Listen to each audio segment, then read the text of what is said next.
గుర్తించటమే. ఒక్కసారి ఆలోచించుకునే కొద్దీ ఈరోజు ఇది, ఈరోజు ఇట్లాగా ఇది చేసాము, ఇది చేయలేదు, ఇది చెయ్యాల్సిందే. ఏది ఏ రోజుకి ఏది శాశ్వతం, ఏది అవసరం?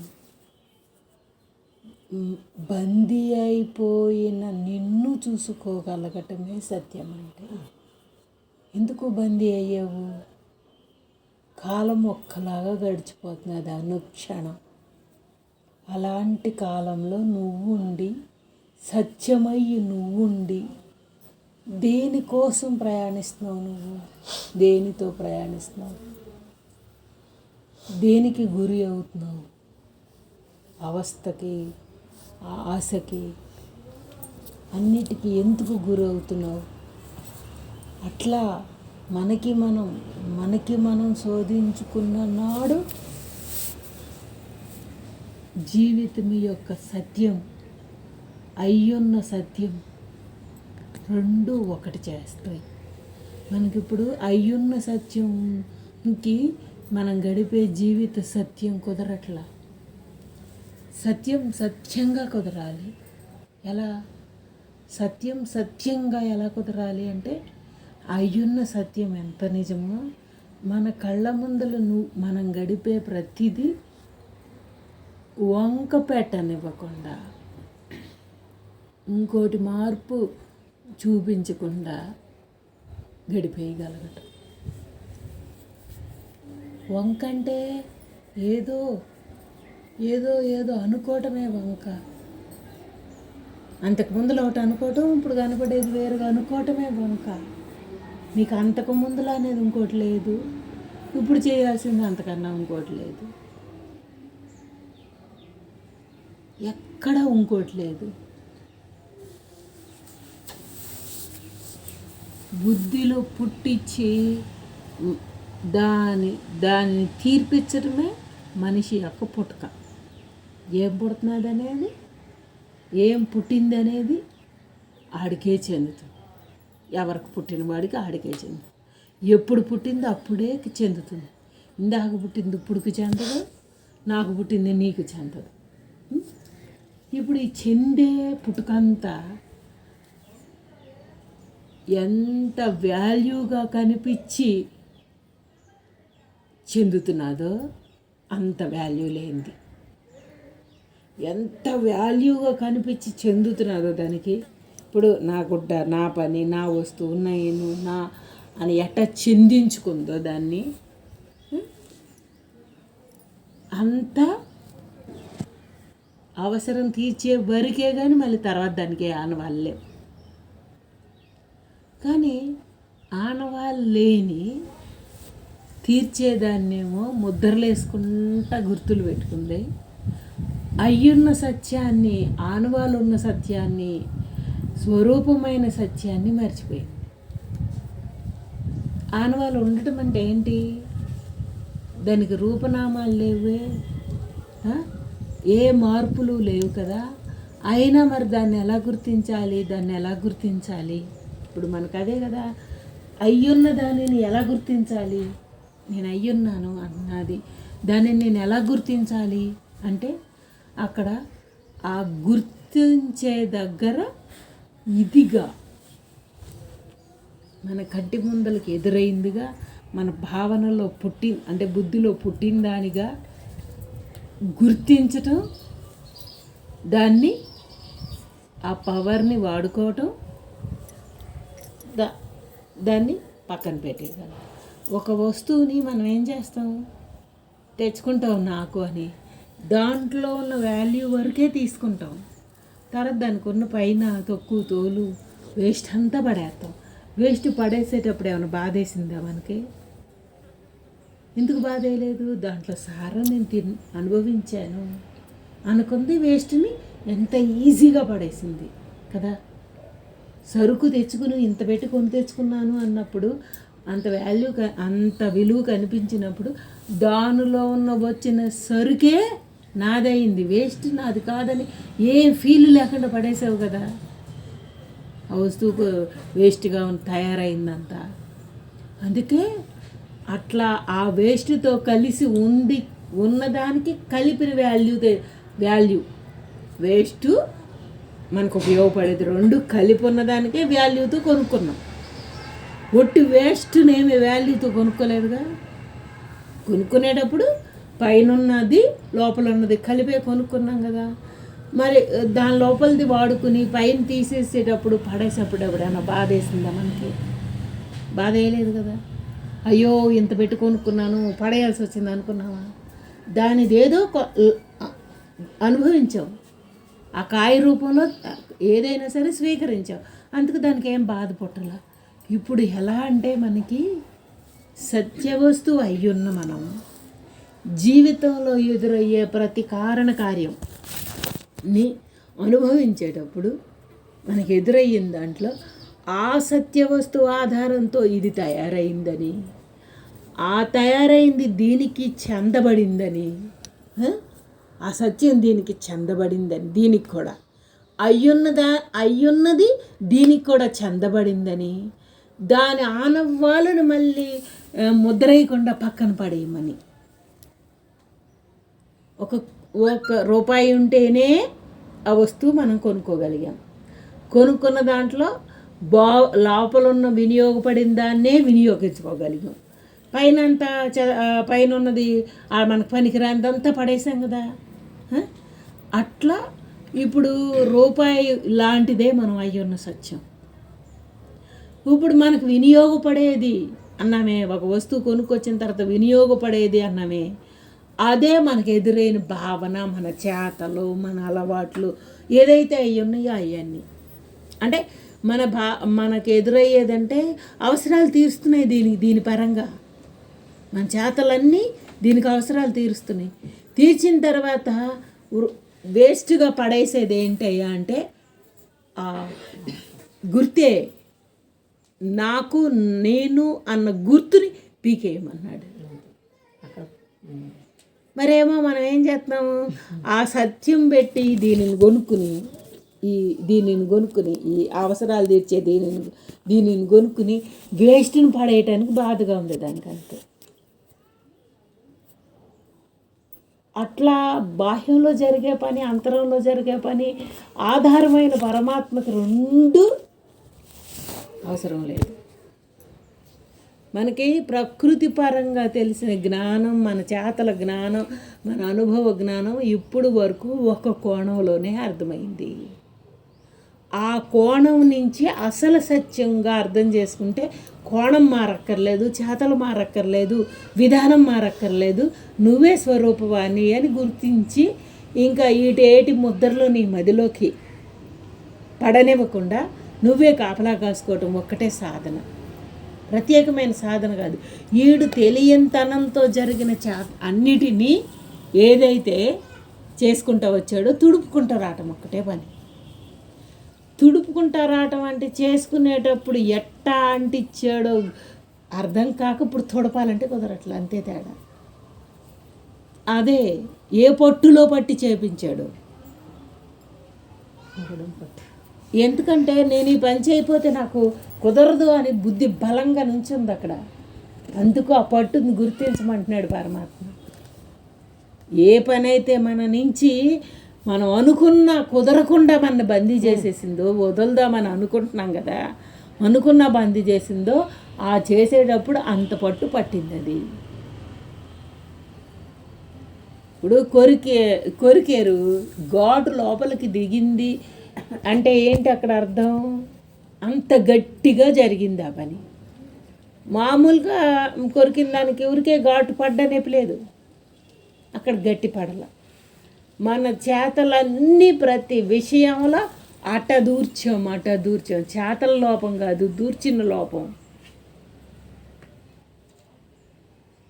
ఆ దూర్చటంలో ఏమైపోయింది? నేను పుట్టేసింది, బందీ చేసేసింది. మార్పు చెందుతాయి నిజంగాని అని చెప్పతే ఇదేంటి ఇంత అవసరాలు తీర్చాటిని మార్పు చెందుతాయి అంటారేంటి, నిజంగానే అంటారేంటి, ఇలాతో మన బతుకేంటి అని అంది.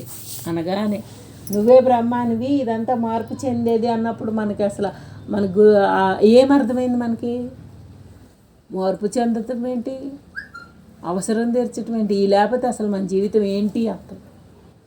ఏ అయినా సరే ఈ చేతలన్నీ లేకపోతే అసలు మన జీవితం ఏంటి అంది.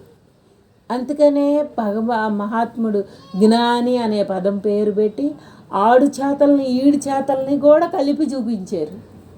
ఆడు బతుకుతున్నాడు, నువ్వు బతుకుతున్నావు, ఇద్దరు బతుకుతున్నారు. ఆడెట్లా జ్ఞాని అయ్యాడు, ఇటు ఎట్లా అజ్ఞాని అయ్యాడు. చేతల బందీ తప్ప అక్కడ ఏమీ మార్పు లేదు.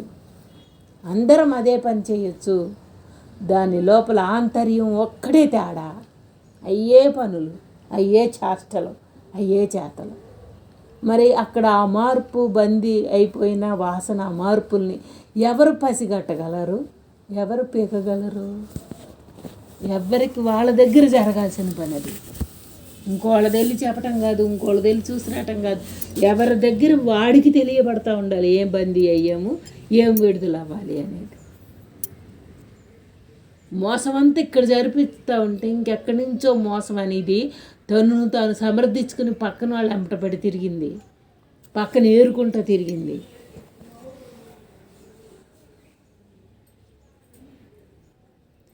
ఈ పని నేను చెయ్యను, ఈ పని నేను చేస్తాను అని ముద్ర వేసుకోవడానికి సరిపోయే పుట్టామా మనం? ఎవరమన్నా ఈ పని నాకు రాదు, ఈ పని నాకు వచ్చు అని పుట్టామా? మనం తయారు చేసి వచ్చిన విధిగా ఉన్నది చేపిస్తున్నది. ఆ రెండు, నేను వచ్చు అన్నా, రాదు అన్నా, చేయను అన్నా, చేశాను అన్నా, ఎంత బలీయంగా అంతకు ముందర ఆ వాసన దానిని అంత పట్టుంటేనే కదా అంత చచ్చినట్టు వద్దనుకున్న చేయాల్సి వచ్చి, అక్కర్లేదనుకున్న చేయాల్సి వచ్చి, చేద్దామనుకున్న చేయలేకపోవటానికి కారణం ఏంటి? అంత బలీయమైన ముద్ర.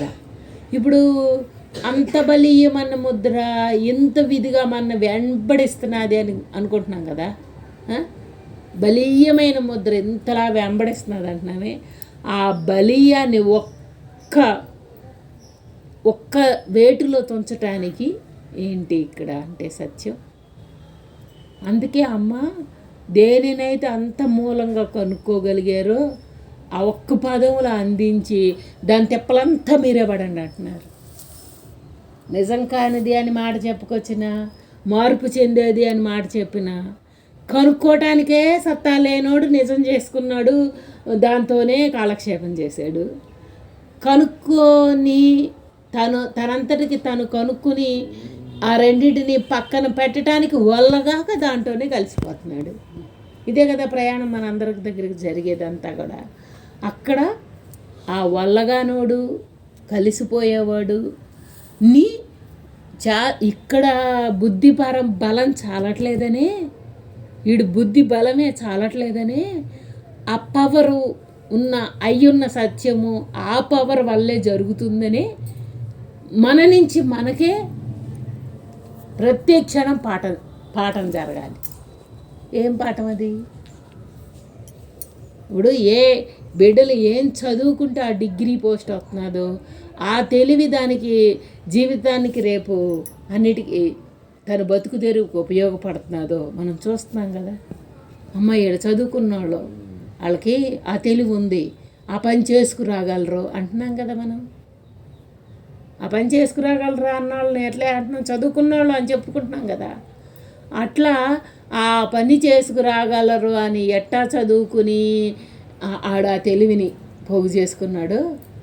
ఇప్పుడు ఆ పని చేసుకురావాలి అంటే మన దగ్గర జన్మ నుంచి విడుదల, అది పని చేసుకురావడం.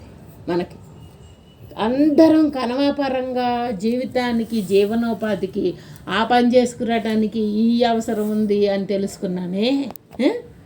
ఇప్పుడు మనం ఆ జన్మని విడుదల చేసుకోవడానికి కావలసిన నాలెడ్జి చదువుకుంటున్నాం ఈ బడిలో. అంతే కదా, ఎప్పుడు విద్యార్థులమే. మన కళ్ళ ముందర జరిగేదాన్ని మలుచుకోవటమే విద్య. విద్య అంటే కొత్తదేంగా, అంటే ఏదో ప్రత్యేకమైన పుస్తకాలును రాతలు కాదు కదా. ఆల్రెడీ తోలు కింద దొంగ రాత అన్నారంట మనం చేసుకొచ్చిన విధిని.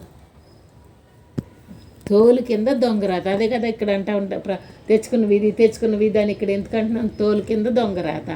దొంగరాత అంటే ఏంటి? మనమే తయారు చేసుకొచ్చుకుని దానికి బందీ అయిపోయి దాని నుంచి విడవడలేక ఈ వాల్యూ అయిన జీవితాన్ని మొత్తం అప్పచెప్పేసాం దానికి.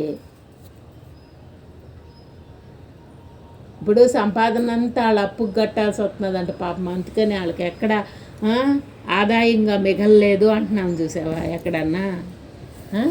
అట్లా ఉంది మన జీవితం మొత్తం. మనకు అందుకనే ప్రతి వ్యక్తికి 24 గంటలే ఉన్నాయి. ఆ 24 గంటలో ఏ వ్యక్తి ఎలా గడుపుతున్నాడో, ఒక క్షణం గడిపినట్టు ఒక క్షణం గడుస్తున్నదా మనం ఒక్కసారి ఆలోచిస్తే? అందరికీ ఆ 24 గంటలే ఉన్నాయి. ఎవరం దేనికి వెచ్చిస్తున్నాం కాలాన్ని? ఒక్కసారి ఆలోచిద్దామా? ఎవరికన్నా అందుతుందా? ఈ కాలాన్ని ఇట్లా వెచ్చించగలము అని అందుతుందా మన జీవితానికి? నేను ఇదే ఆలోచిస్తాను, ఇదే చేస్తాను ఏ రోజైనా సరే. వెచ్చించేదంతా శరీరపరంగా కనపడే చేతలు కనపడుతున్నాయి ఏమో కానీ మానసికంగా బుద్ధి కదలిక మనకు కనపడట్లేదు. శరీరంగా చేతలు కనపడతాయి. ఎందుకంటే వీళ్ళు 8 గంటలు ఉద్యోగం చేస్తున్నారు, లేకపోతే 4 గంటలు ఈ పని చేస్తున్నారు, లేకపోతే ఇన్ని గంటలు నిద్రపోతున్నాము, ఇవన్నీ కనపడతాయి మనకి. ఇన్నేసి గంటలు ఇట్లా చేస్తున్నామని మనకు చేతలు కనపడతాయి. దాని వెనకాల ఉన్న బుర్ర చేసే పని మనకు కనపడట్లేదు కదా. ఆ బుర్రకి వెనకాల ఉన్న విధి కనపడట్లేదు కదా. ఆ బుర్రకు కూడా వెనకాల ఉన్న విధి వల్ల బుద్ధి చలనం పుట్టడమే కానీ, తను తయారు చేసి వచ్చిన రికార్డు వల్ల చలనం కలగటమే కానీ దానికి సొంత పెత్తనం లేదు. అట్లా ఆ విధికి వెనకాల ఏముంది? ఆ తయారు చేసిన విధికి వెనకాల ఏముంది? నేనునే ఉంది.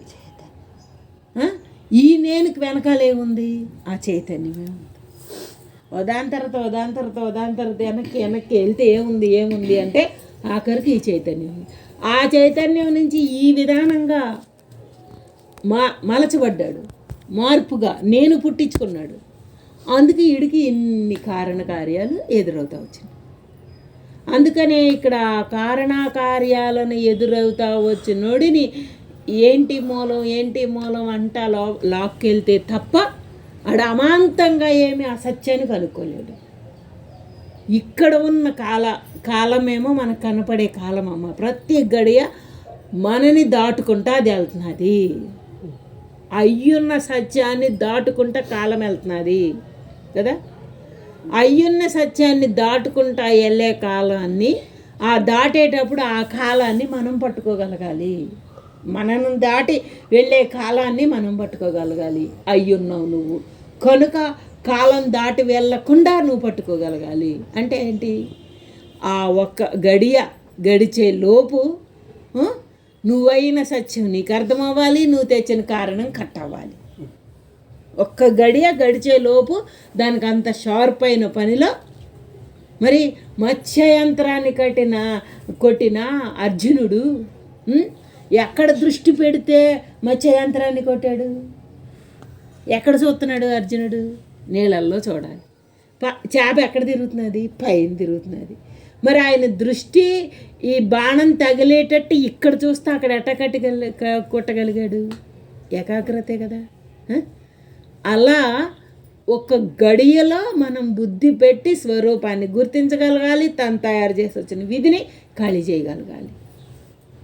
అదేమైనా మత్స్యంత్రం ఏమైనా ఊరికేనే అట్ట నిలబడి ఉంటే ఇక్కడ చూసి అక్కడ కొట్టవచ్చు. గిర్ర తిరిగేది పైన పెట్టిందంతేగా. మరి కథలో చెప్పారు అంతే కదా. గిర్ర తిరిగేది స్పీడులో. ఆ స్పీడులో తిరిగే దానిని ఇక్కడ చూస్తా పైకి బాణం పెట్టి కొట్టాలి అంటే ఎక్కడ ఏకాగ్రత కుదిరింది ఆయనకి? ఒక్క స్వరూపం దగ్గర ఉన్న ఏకాగ్రతే తను అయినప్పుడు కుదిరిద్ది అది. అందుకనే ఎవరికైనా ఈ జీవితంలో ఒక అర్జునుడి రూపంలో చూపించిన ఈ ప్రతి విషయంలో మనకి కథల రూపంలో చెప్పినా అయ్యిన వాడికి ఒక్కడికే అది సాధ్యం.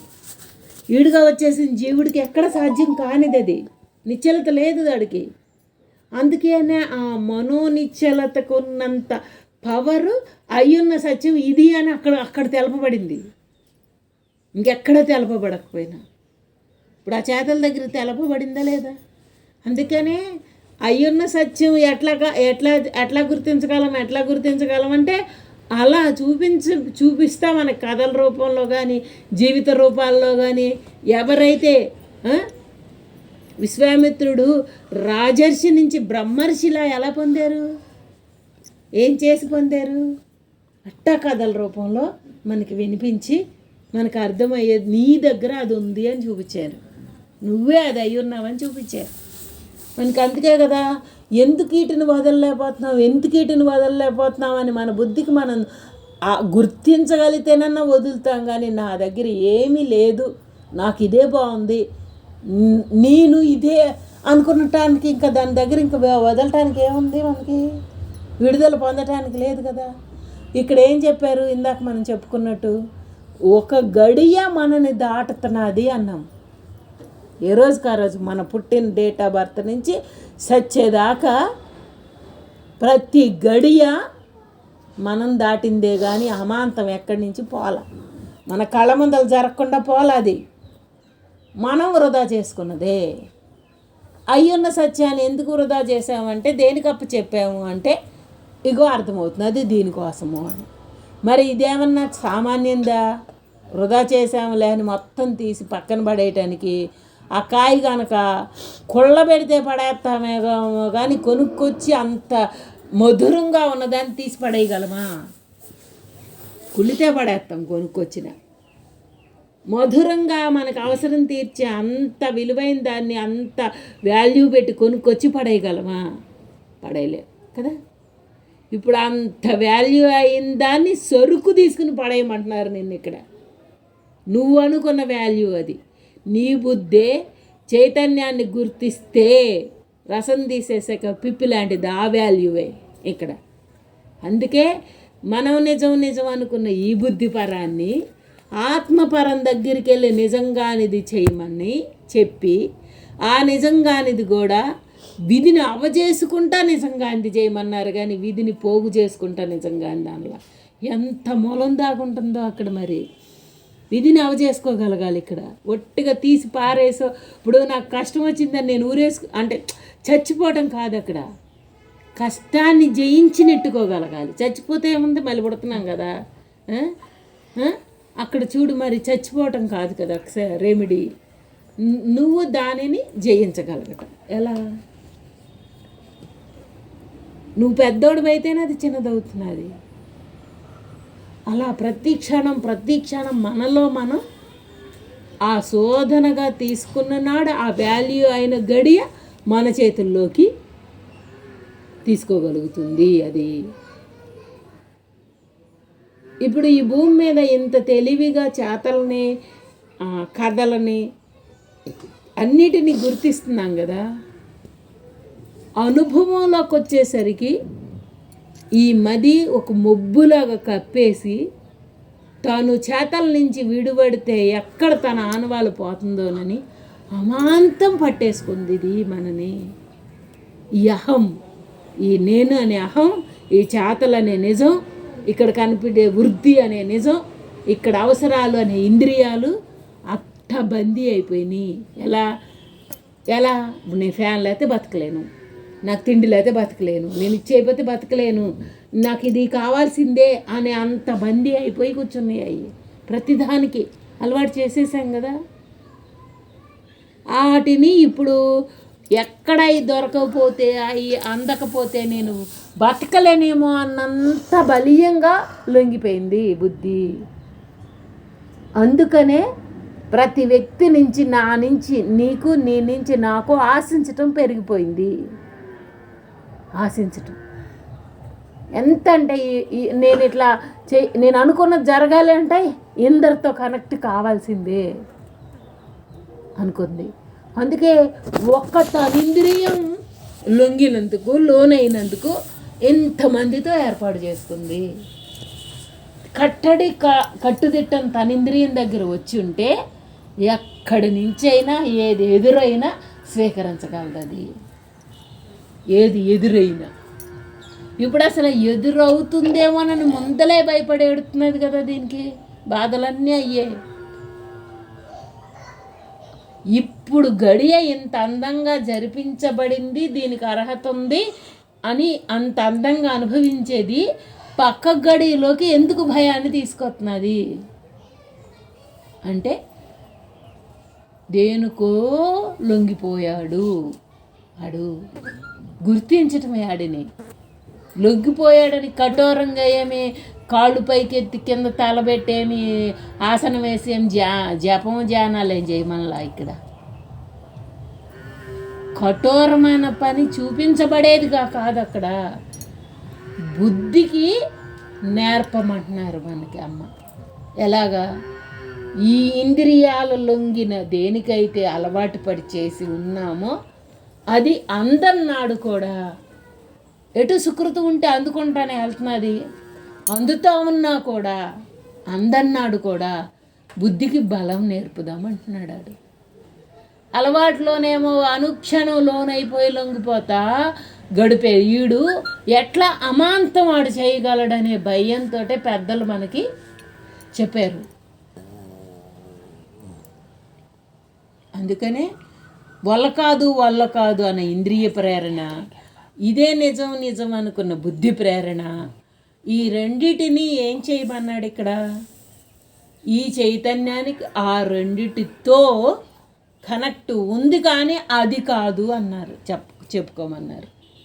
బుద్ధికి శరీరానికి చైతన్యంతో కనెక్ట్ ఉంది కానీ ఈ పరమైన కనెక్ట్ కాదు అని చెప్పమన్నారు. ఇప్పుడు మన ఇద్దరం భార్యాభర్తలు, తర్వాత విడాకులు తీసేసుకున్నాం. ఇప్పుడు ఎవరమే? ఇప్పుడు ఏం సంబంధం అంటే అట్టా తీసుకున్నప్పుడు అట్టా అయ్యాం, విడాకులు తీసుకోగానే ఏమీ అవలా మన ఇద్దరం.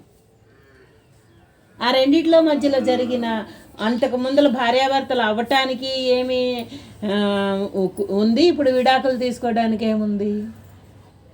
చేతల పరంగా సంతకం, బుద్ధిపరంగా ఆలోచన. అంతకుముందల నా అనుకున్నది, తర్వాత ఇప్పుడు నాది కాదు అనుకుంటున్నది. ఆ రెండే కదా ఆ మధ్యలో జరిగిందంతా. అట్లా మనం అంతకు ముందల జరిగిన ఆ నా అనేదాన్ని ఇప్పుడు చేతల్లో సంతకం పెట్టి చూపించేది కాదు కాబట్టి మంది ఆ నా నుంచి విడాకులు అయిపోయిన ఇంక బుద్ధిని వెనక్కి లాక్కురావటం నాకు ఆదికా అంతే అయిపోయింది కదా. కళ్ళ ముందలే మనిషి కనపడుతున్నారు, చచ్చిపోతే అయిపోవటం కాదు. కళ్ళ ముందలే మనిషి ఉన్నాడు, నాది కాదు, ఇంకా నాకు హక్కు లేదు, మన ఇద్దరికి ఆలోచన లేదు, ఏం లేదు అని బుద్ధిని వెనక్కి తీసుకొస్తామే. ఆ బంధం నాది కాదు, నా హక్కు నాది కాదు అని అట్ట తీసుకురావాలంటే దీనికి పరుచుకున్నది ఎక్కువైపోయి వల్లగాటలు అంతే తేడా.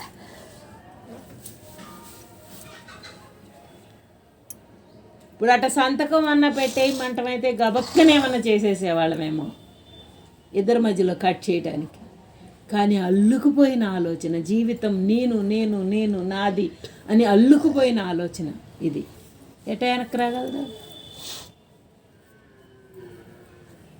అందుకనే అయ్యున్న సత్యానివి నిన్ను నువ్వుగా తెలుసుకునే అంతవరకు ఈ తోసేసేవాడిని అయి కాదు తోయాల్సింది, నీతో కలిపి నిన్ను కలిపి తోసుకో అని చెప్తున్నాడు. అయ్యున్న సత్యాన్ని ఆడ అనుభవపూర్వకంగా రూఢీ పడాలి అంటే కలిపి ఏటినో తోయటం కాదు, నిన్ను కలిపి తోసుకోమన్నాడు. భావనలో తోసుకోమన్నాడు. చేతలతో నిన్నెక్కడ కలిపి తోసుకుంటావు? నువ్వేమన్నా ఇప్పుడు నీళ్ళల్లోకి వెళ్ళి దూకటమా, లేకపోతే అగ్నిలో పడి కాలటమా? నీ శరీరం ఉంచుకుని అదేం చేయటం కాదు కదా. బుద్ధిపరంగా అటాచ్ అయిపోయి ఉన్నా, వాసనా బలాలు పేరుకుని ఉన్నా వాడిని తొయ్యటం ఒక్క గడిలో అలా జరగబడాలి. సత్యం తెలవాలి, కలిసున్న వీడిని తొయ్యగలగాలి. అప్పుడు ఆ తొయ్యటానికి ఏ సత్యాలు మనకు అర్థం అవ్వాలి? ఇప్పుడు అడు కనుక ఒక ఉద్యోగం చేయటానికి ఇది నేర్చుకుని ఉన్నాడు, ఆ పని చేసుకు రావటానికి వీడికి తెలివి ఉంది అని మనం ఎట్లా చదువుకున్నాడు ఆ పని చేసుకొస్తాడు అని ఎట్లాగా అప్పచెప్పాము ఆ పనిని. ఇప్పుడు ఆ సత్యాన్ని సత్యంగా ఉంచటం, ఏదైతే కలుపుకున్నాడని జాగ్రత్తగా ముళ్ళ మీద చెరక్కుండా తీసుకోవడం, నాకు అవసరం అంతది ఆ చేరత. అట్లా తీసుకోగలగటానికి ప్రాక్టీస్ ఏంటయ్యా అంటే అనుక్షణం గుర్తింపులో ఉండటం, భావాలని గుర్తించగలగటం. ఏ భావాలని అంటే అది ఒకసారి విసుగుని తెస్తున్నది, ఒకసారి ఇష్టాన్ని తెస్తున్నది, ఒకసారి ఏంటో కోల్పోయిన దానికి మళ్ళీ చూపిస్తున్నది, ఒకసారి తెగానందంగా చూపిస్తూ ఉంటుంది కదా. అనుక్షణం దాని వంతు పని అది చేస్తూ ఉంటుంది కదా. చేసే దాని వంతప్పుడల్లా ప్రతి క్షణం గుర్తిస్తా, నీ ఏడుపు నీకేమన్నా ఉంటే అనిపిస్తే చేసుకో, నాకు చేయాల్సింది ఏమీ లేదు, అయ్యున్న సత్యాన్ని గుర్తించగలగటమే అని చెప్పి, ఆ చెప్పిన ఆ అయ్యున్న సత్యాన్ని గుర్తించగలగనివ్వకుండా చేసే అడ్డుని తొలగించుకోవటం. ఇది కల్పనకి. అందుకనే మీకు నిమిషానికి ఇన్నిసార్లే ఆలోచనలు ఇన్నే వచ్చినాయి, ఆ వేలు వచ్చినాయి నాకు అన్నా, ఎవరన్నా వచ్చినా రాకపోయినా దాని తీరుని నాది అనుకోవటమే అడ్డం. దాని తీరుని దాందే, దాని తీరే అంత అని మాటతో చూడటం కాదు కదా. మాటతో అయితే బాగానే చెప్పేసుకుంటున్నాం. అమ్మో వాళ్ళ నోట్లో నోళ్ళు పెట్టలేం, ఆపేద్దాం అనుకుని ఎట్లా ఆపుతున్నాదో అక్కడ పడలేక అంటామే. ఇప్పుడు మన బుద్ధి చేసే వరవడి ప్రతి క్షణం తను పెత్తనమేంటో, తను సాధించేదేంటో, తన చేతలేంటో, తను లొంగిందేంటో చూడగలగటమే కానీ మార్చగలగటం కాదు. ఆ చూడగలగటంలో ఎంత షార్ప్గా బుద్ధి పెడితేనో అది చూపించి అది పక్కకి నెట్టి సత్యాన్ని చూపించగలగాలి. అది అయ్యున్న సత్యాన్ని చూపించగలగాలి. అందుకనే ఇప్పుడు అమ్మ నాకు అట్లా నిలకడ రావట్లేదని నువ్వు అంటూ ఉంటావు చూసావా, ఆ నిలకడ రానిది ఎంత సత్యమో ఆ సత్యాన్ని ఆ నిలకడ రాని దగ్గర అట్లాగే చూడగలగాలి. చూడగలిగితేనే దాని నుంచి విడిపడటానికి మనకి దారి ఉంది. అది గనక దానిని అదే మోసం చేసుకోవటం, నేను బాగానే ఉన్నాను అని మోసం చేసుకోగలిగిందా అసలు విడుదలకి ఛాన్సే లేదు. గుర్తించగలగటం ముఖ్యమమ్మా. అందుకనే నువ్వు ఎప్పుడైనా చెప్పేటప్పుడు ఎలా ఆనందిస్తాడంటాడు, నువ్వైనా నేనైనా ఎవ్వరమైనా నాకు ఈ రిసుకు ఉంది అని గుర్తిస్తేనే వెనక్కి తిరగటానికి కుదురుతుంది. రిస్క్ ఉన్నా పర్వాలేదు, దాని దోవ దాందే, నా దోవ నాదే అని ఊరికే మాట చెప్పుకుంటే జరగదు కదా. పని కాదు కదా. పని కాకుండా ఊరికి అమాంతం ఏదో మాట చెప్పుకోవటం కాదు కదా. ఆ రిసుకు ఎన్నాటికైనా గుర్తిస్తున్నాడు చాలు కదా. అది చాలు, ఆ రిస్కుని గుర్తిస్తున్నాడు చాలు. ఆ రిస్కుని ఆడే విసుకు మీద విసుకు ఆడే తెచ్చుకుని వెనక్కి వస్తాడు. రాడమ్మా, వాళ్ళ చేత ఏం రాడాడు. ఆడికే విసుకొచ్చి అసలు నీ గోలేంటి, అసలు నీ గోలేంటి, అసలు నీ గోలేంటి అని మనం ఎదుటివాడిని అంటాం కాదు. మన బుద్ధిని మనం గమనించి నీ గోలేంటి అంటే అప్పుడు ఆడు సరైన రూట్ చూపిస్తాడు. కానీ నా గోలే కరెక్ట్ అనే కదా ఎన్నాళ్ళు జీవితాన్ని గడిపాడాడు. అందుకనే మనం సత్సంగం దగ్గర ఏదన్నా బయటకు వస్తున్నది అంటే ఈడు ఒక్కడే కాబట్టి వచ్చేస్తాడు బయటికి. ఇంకోళ్ళ దగ్గర మనం ఆ మాట మాట్లాడలేము, చెప్పుకోగలం. అసలు నాకేంటి ఈ ఆలోచనలు, ఈ గొడవ ఏంటి అని అంత విధానంలో ఎవరి దగ్గర చెబితే అర్థమవుతుంది? ఎవరి దగ్గర మనం చెప్పగలమా? అలాగా చెప్పుకోలేం కదమ్మా, బయటికి రాదు కదా, స్వతంత్రం రాదు కదా. అందుకనే మనం సత్సంగం యొక్క దానిని ఎలా చూడగలగాలంటే అది ఒక స్టేజీ. కురుక్షేత్రం ఎలా స్టేజీ అయ్యిందో నేను అదే చెప్పే, కురుక్షేత్రంలో ఎలా పోటీగా ఉండేదమ్మా. అందుకే ఎవ్వరం ఎలా మాట్లాడుకున్నా, ఎవ్వరం ఎలా తీసుకున్నా ఇక్కడ నుంచి లేచి వెళ్ళిన తర్వాత ఎవ్వరు ఆనవాలి ఎవరికి లేదు, ఎవరితో ఎవరికి సంబంధం లేదు. ఎందుకంటే మనకు భగవంతుడు ఏర్పాటు చేసిన ఈ స్థానాన్ని గుర్తించగలగాలి, మనం అయ్యున్న స్థానాన్ని గుర్తించగలగాలి, మనం ఇక్కడ చేసే పని గుర్తించగలగాలి. అప్పుడు చాలా తొందరగా కట్ అయిపోతూ ఉంటుంది. స్థానాన్ని గుర్తించిన మన లోపల ఉన్న గుర్తించిన ఇక్కడ జరిగే ప్రాసెస్ గుర్తించినాడు ఎక్కడికక్కడ ఈజీ అయిపోతుంది అది మనం. అందుకు తెచ్చుకుంటున్నాను. ఇక్కడ ఒకళ్ళు ఎక్కువ కాదు, ఒకళ్ళు తక్కువ కాదు, ఒకళ్ళు వచ్చిన వాళ్ళు కాదు, రానాళ్ళు కాదు, అందరు సమానం అని ఎందుకన్నాడయ్యా అంటే అందరం ఆ కురుక్షేత్రంలో ఉన్నోళ్ళమే కదా. బయటకి చెప్పుకోగలిగిన ఛాన్స్ ఇక్కడ ఉంది, కుదిరింది. ఇంకెక్కడ చెప్పుకున్నా దీనికి మెంటల్ అంటారు. ఎందుకంటారు? సహజం అది మాట్లాడటానికి వీలు లేనిది. కానీ ఇక్కడ మెంటల్ కూడా రిపేర్ చేసే లక్షణం దానికి ఉంది కనుక. ఎందుకంటే ఇలాంటి ఆలోచనలు పుట్టినయా అని గుర్తించటానికి కూడా ఛాన్స్ లేకుండా జీవించేస్తున్నాం మనం. ఏమేమి దాచొచ్చామో మనకి తెలియట్లా. ఇప్పుడు ఏమీ రాలేదు బుద్ధిలోకి. ఆడికన్నా ఉత్తముడు ఈ సృష్టిలో ఉండడు కదా. ఘర్షణ రాలేదు, వెలితి రాలేదు, ఆ వ్యధ రాలేదు. ఏ గడి ఆ గడి ఆనందంగానే గడుపుతున్నాడు. అదే కదా సత్యం అంటే. ఎందుకు వస్తున్నదని అడగలేంది, ఇది వచ్చేసింది కనుక రెమెడీ ఉంది. అక్కడే ఆ వచ్చే దగ్గరే దాచుకుంటే, డాక్టర్ దగ్గరికి వెళ్ళాక రోగం దాచుకుంటే ఆడికేం పని, డాక్టర్కి ఏం పని?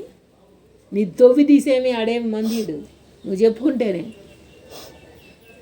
ఇక్కడ మనకి అందుకే ఇంకొక గమనం పెరిగే కొంది, మనకి విలువ వాల్యూలు తెలుపుతూ ఉన్న కొంది వాడు జాగ్రత్తగా దానిని వాడుకుంటూ ఉంటాడు. ఇక్కడ ఇన్ని గంటలు కూర్చున్నామా అన్నదేమి లెక్క కాదు కదా. మనకి ఏ రోజుకి ఆ రోజు ఏది మనకి బలంగా అందబడితే అప్పుడు మనం గిన్నె నిండేసాక ఆ పైప్ కాడి నుంచి పక్కకు తీస్తామా, పైప్ కింద ఉంచుకుంటామా? పక్కడు పక్కన పెట్టుకుంటాడు.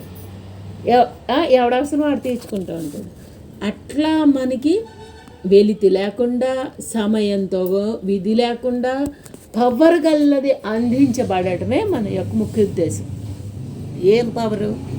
జీవితానికి మన అమ్మ బాబులు, మన జీవితము, మన విధి మనకి బాగానే స్టోర్ అయ్యి అందరు ఇచ్చిన దాంతో వాడుకుంటున్నాం. అందరూ సపోర్ట్గా ఉన్నారు జీవితానికి. జన్మకి లేదు, మనకి సపోర్ట్ జన్మకి లేదు. జీవితానికి ఉంది ఆల్రెడీ ప్రారంభ రూపంలో. దాని గురించి వాళ్ళు కొత్తగా నువ్వు పాకులాడి నువ్వేదో చేసుకోకర్లా. జన్మకి కావలసిన గోల్ హాయే స్వరూపమైన మనం ఆ హాయిని అనుభవించకపోతే మళ్ళీ తిరిగి రాంది. ఎందుకే కాదు, జాగ్రత్తగా వినండి. 100 సార్లు అదే మాట ఎందుకు చెప్తున్నారంటే, ఎక్కడ లొంగిపోయే నోడికి ఆ విలువని అందుకోవడానికి ఛాన్స్ లేదు, లోనైన వాడికి ఛాన్స్ లేదు. మనం లోనైన దానికి ఎన్ని చెప్పుకుంటున్నాం? 6 వర్గాల కామ, క్రోధ, లోభ, మోహం, అది ఆశ్చర్యాలనే రకాలు ఇన్ని గుంజి పడేస్తూ ఉంటే ప్రతి అణువులో మరి ఆ లోనవ్వని చైతన్యాన్ని మనం చూడాలి అంటే ఎలా సాధ్యం? దానికే కదా ఇదంతా. అందుకని అస్తమానం బాబోయ్ అని భయం పుట్టి చెబితే మరీ జోలికి రాడని అమ్మ వాటితో పక్కన పడేయండి మీరు అయ్యి ఉన్నారని ఒక్క మాట చెప్పి ధైర్యాన్ని ఇస్తున్నారు కదా. ధైర్యాన్ని ఇచ్చారు అమాంతం అదే. కానీ వీటన్నిటిని వరవడిని తట్టుకోవడానికి ఆ ధైర్యంతో నేను ముందరకు వెళ్ళటానికి ఇవన్నీ దాటి వెళ్ళాల్సిందే అంటే నీకుంటే, నీకు లేకపోతే ఎంత ఉత్తమమో. ఎవరికాళ్ళకు ఉన్నాయి దాటి వెళ్ళాల్సిందే, లేకపోతే మరీ రైటే కదా. ఇప్పుడు శరీరము ఏ అవస్థ పెట్టలేదనుకో అమ్మా, ఉన్న పని ఉన్నంత చేసుకుంటావు. ఏ రోజు పని ఆ రోజు ఉన్న పని ఉన్నంత చేసుకుంటావు. అదే అవస్థ పెట్టినా పని అంతే చేయాల్సిందే. ఎందుకంటే దాని రుణం ఉంది కనుక. అవస్థ పెట్టినా పెట్టకపోయినా అది అంతే చేయాలి. పెట్టినప్పుడు ఎలా ఉంటుంది, పెట్టినప్పుడు ఎలా ఉంటుంది? పెడితే లెక్క చేయకుండా చేస్తాడు, పెడతా ఉంటే మూతతో చేస్తాడు. నాకు వచ్చి పడింది నేను పడుతున్నాను, ఈ రెండిటితోనే చేస్తాడు. మరి ఈ రెండింటికి మధ్య ఉన్న ఎవరిది? అవస్థ పెట్టకుండా ఉన్న ఎవరిది? ఇది తెచ్చినోడిదే కదా. ఇక్కడ ఆ తెచ్చినోడి దగ్గర చూపిస్తే దానికి అర్థమవుతుంది. నువ్వు తెచ్చుకుని ఎవడి మీద పడి ఎడుతావు? కారణం నువ్వు తెచ్చుకుని ఎవడి మీద పడి ఎడుతావు. ఆ మాట చెప్పటానికి ఇందే అది. కారణం వెతుక్కురావటమే అలవాటు కదా ఆడికి. నీ మూలాన్ని నొప్పి వచ్చింది అనగానే ఇక్కడ ఏం తిందో ఏం చేసిందో ఇక్కడ గుర్తించదో ఇంకేదో ఎదురైంది కారణాలు ఎత్తుకొచ్చుకుంటుంది. దానికి ఏదో లోపం చేస్తేనే కదా. అందుకే భగవంతుడు ఇక్కడ ప్రారంధాన్ని ఏ విధంగా అవజేయాలంటే చచ్చే లోపల ఏ విధంలోనైనా ఎదురవ్వచ్చు. ఒకే రకమైన రూల్ లేదు అక్కడ. పొట్టలో గ్యాస్ ఒక రకమే, నొప్పి ఒక రకం కాదు. అది ఎక్కడికి తంటే ఆ రకాలు నొప్పి.